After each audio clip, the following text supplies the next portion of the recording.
સાથીઓ, આજે તમારા જેવા લોકોના આશીર્વાદથી ચૂંટ્યા છે. અમને અભિનંદન આપું છું ડેડિયાપાડા અને સાગબારાના લોકોને કે અમને ધારાસભ્ય બનાવ્યા છે. અમારા પ્રયાસો આવનારા ભવિષ્યમાં અમારા શ્વાસ જ્યાં સુધી ચાલશે આદિવાસી સમાજ ન્યાય માટે સરકાર સામે જ્યાં સુધી લડવાનું થશે અમે લડતા રહીશું. જે દિવસે અમારી પાર્ટીઓ પણ અમને કહેશે કે તમે આદિવાસીઓનું કેમ લડો છો, અમારી પાર્ટી અમને આદિવાસીઓનું લડતા અટકાવશે, એ દિવસે પાર્ટીના પાટિયા સૌથી પહેલા ચૈતર વસાવા ઉતારી દેશે.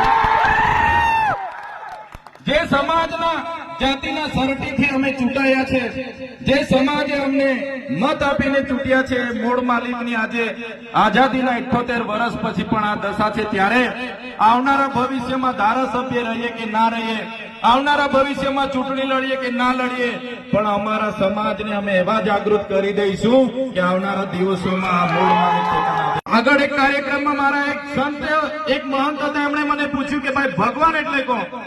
મેં કીધું ભગવાન ભ એટલે ભૂમિ, ગ એટલે ગગન, વા એટલે વાયુ અને નીર એટલે પાણી, જેને અમે ભગવાન માનીએ છીએ. પ્રકૃતિને પૂજનારા અમે છે. સૂર્ય, ચંદ્ર, નીર, ખાડી, પર્વતો, પહાડો અને વૃક્ષોને પૂજનારો અમારો આદિવાસી સમાજ છે. ત્યારે સાથીઓ, આપણી સંસ્કૃતિ